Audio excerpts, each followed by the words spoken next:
Welcome back to another episode of Eats with Tawn. Today I have something very special, just in time for the holidays, an apple pie upside down cake with an apple cider powdered sugar glaze that we made from scratch. Yes, I said we because we're about to make this. So let's get into this recipe. Let's go. Perfect.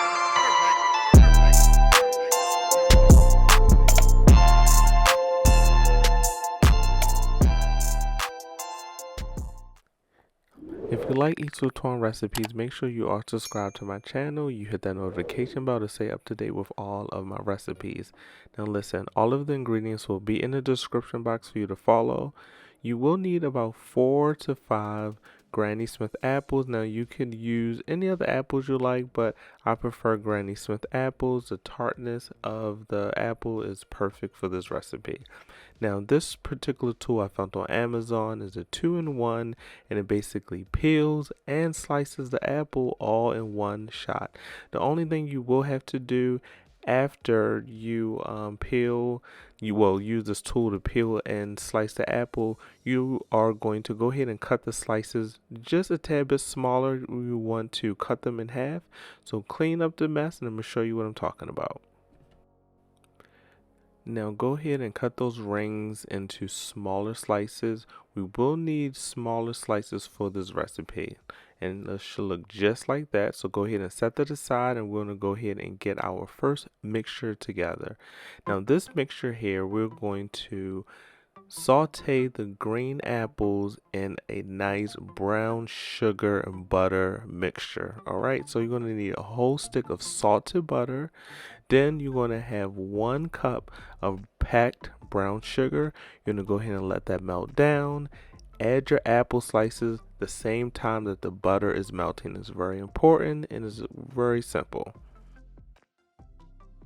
This particular mixture is going to allow the apples to soak up that butter, the brown sugar, and we're going to add something a little special later to it, but you're going to go ahead and cook that down because this is going to go inside the cake. Yes, you know, that's the secret for later. This is going to go inside the cake. So just follow my steps. You know, I got y'all. So let that simmer down, and as you can see, let everything kind of soak up. Add some bourbon vanilla extract or vanilla extract if you don't have bourbon vanilla extract. This will really help the flavor profile. Now this mixture is not supposed to be thick. It's still going to be wet and runny. We want the apples to soak up that juice. Put it in a bowl, let it cool off. While that's cooling off, we're going to go ahead and get our cake mixture together. You can use any box mix of cake that you want. I'm using a French vanilla cake mix. It's very simple, but I add my own twist to it, and I'm going to show you how I do it. Now go ahead and put the cake mixture through a strainer. That helps with the clumps. And I also add my own twist to the traditional box cake mix if you're not doing it from scratch. I add cinnamon and nutmeg to this mixture, and I replace the water with milk, and there you have it. And of course, I add some bourbon vanilla extract, and that helps it out, and add your own little twist to it. Now before we finish everything, make sure you like this video and then subscribe to this channel. That really helps me out.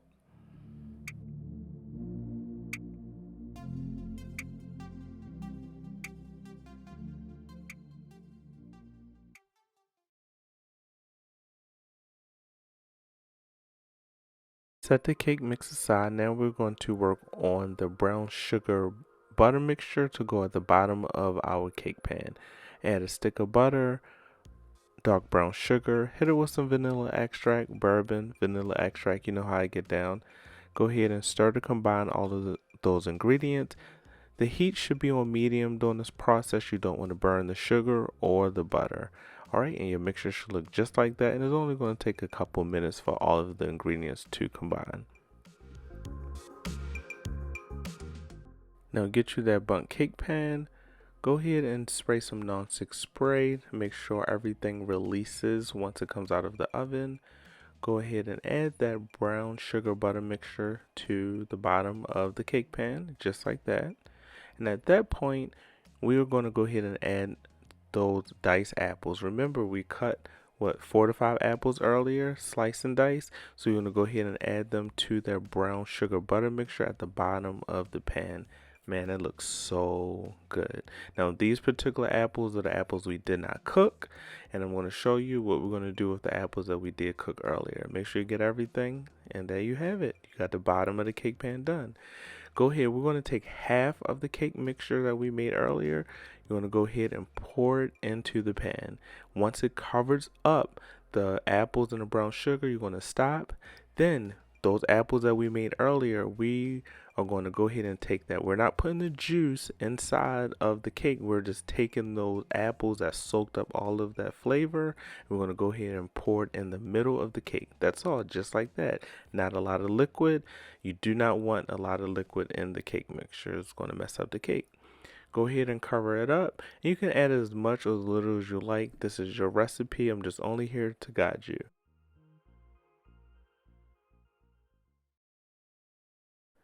Once your cake comes out of the oven, go ahead and let it cool off on a wire rack while you get your apple cider powdered sugar glaze together to go right on top.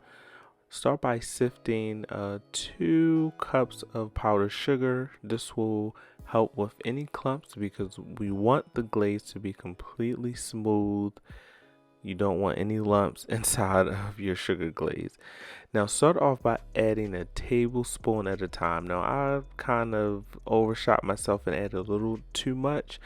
And you're going to add a tablespoon till you get to your desired consistency for the glaze. Now as you can see, this is way too watery, so I definitely had to add a little bit more powdered sugar to that, so that way I can have the consistency that I needed. Now as you can see, powdered sugar is messy. Now listen, this is more of the consistency you want.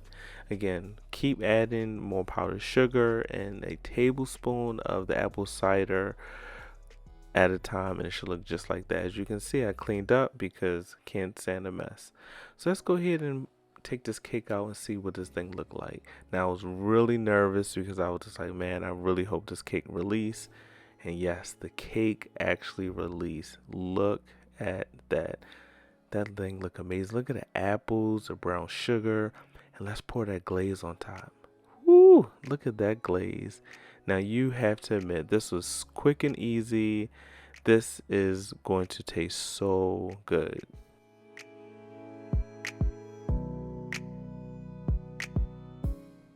You know I'm not going to wait long, so let's go ahead and cut into this apple pie upside down cake. We have our apple cider glaze on top, we have our apples inside the cake, and then we have our apples on top of the cake. Go ahead and pour it out. I said pour it out. Pull that cake out. This looks so good. Let's go ahead and take a bite. True fashion. We don't waste no time. This thing is about to smack.